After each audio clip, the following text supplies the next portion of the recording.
J'ai réservé un hôtel sur Booking à plusieurs centaines d'euros, mais qui n'existait pas. Booking le reconnaît, mais il refuse de me rembourser. C'est une situation qui me rend ouf. Là, en fait, on est dans une impasse. Je vais vous expliquer un peu la situation. C'est absolument pas une vidéo que je fais pour me plaindre ou quoi que ce soit, hein. C'est encore une fois, j'ai énormément de chance de pouvoir voyager, de vivre des expériences de ouf. Mais là, il y a un truc qui me frustre au plus haut point parce que on est dans une impasse. Vous allez voir pourquoi. L'hôtel n'existe pas. Booking, ils me disent effectivement, l'hôtel n'existe pas, mais on n'arrive pas à les contacter. Donc, on ne peut pas déclencher le remboursement. Mais normal qu'on n'arrive pas à les contacter parce qu'ils ont fermé, ils sont partis. Enfin, c'est une situation de ouf. En gros, c'était au mois d'octobre, du 25 au 28 octobre à Washington. C'était une semaine avant le marathon de New York. J'y étais avec mon père. On arrive à 22 heures sur un parking à l'endroit où devait être l'hôtel. Et là, on voit parking, enfin, un espèce de terrain vague, un parking vide, un bâtiment éteint, un peu glauque, en mode c'est devenu un squat d'artiste, un peu bizarre. On fait le tour une fois, deux fois, trois fois, tu sais, je vérifie sur Google Maps, est-ce qu'on est bien au bon endroit, trop bizarre. Ok, on est là, ben attends, il y a un problème, soit on n'est pas à la bonne adresse, soit il n'y a pas d'hôtel. On appelle l'hôtel une fois, deux fois, 10 fois, pas de réponse. On appelle Booking, pareil, pas de réponse. Un numéro français, un numéro américain, etc. On est là à poireauter comme des cons, il est 22 heures jusqu'à ce qu'il y ait un mec du quartier qui vienne nous dire, ben là, il n'y a pas d'hôtel, l'hôtel a clairement fermé il y a plusieurs mois. Bon courage.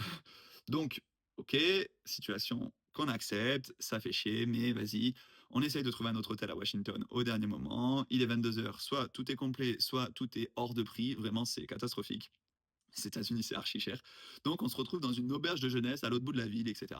Mais vas-y, ça, c'est l'aventure. Moi, je kiffe voyager. Il n'y a pas de galère.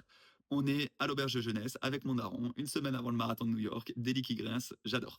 Mais là, le problème, il n'est pas là. J'appelle le lendemain, déjà j'appelle le soir, j'appelle le lendemain, j'appelle le surlendemain, pas de réponse concrète de booking, pas de possibilité en gros qu'ils nous trouvent parce que d'abord on prend qu'une nuit à l'hébergement à l'auberge de jeunesse en espérant que Booking va nous trouver une solution. Normalement ils sont assez forts sur ça, sur le service client, en mode effectivement on peut vous trouver une solution tout de suite. Rien du tout, on passe nos 3 jours à Washington et je me dis bon là j'ai pas la tête à ça, on est en voyage, il y a le marathon de New York qui arrive, vas-y je gère ça en rentrant en France. J'appelle, mois de novembre, toutes les semaines, mois de décembre, mois de janvier, on est fin janvier, j'ai toujours pas de solution. C'est un truc qui me frustre au plus haut point. J'ai l'impression de pas avancer, de pas être efficace, mais vous allez voir qu'il n'y a pas de solution. En gros, à chaque fois, Booking me dit, je vais vous mettre des screens à chaque fois quand je les appelle, j'explique la situation. À chaque fois, en plus, ça repart de zéro parce qu'ils me disent, ouais, on va suivre votre dossier, on vous contacte dans les plus brefs délais, etc. Que dalle, à chaque fois, je rappelle, on est en mode, ben, est-ce qu'il y a eu de l'avancement, etc. Rien du tout. En fait, je les appelle, j'explique, ils me disent, je vous mets en attente, on contacte l'établissement. Ils me reprennent derrière quand ils me reprennent, en mode, on n'arrive pas à contacter l'établissement. L'hôtel a effectivement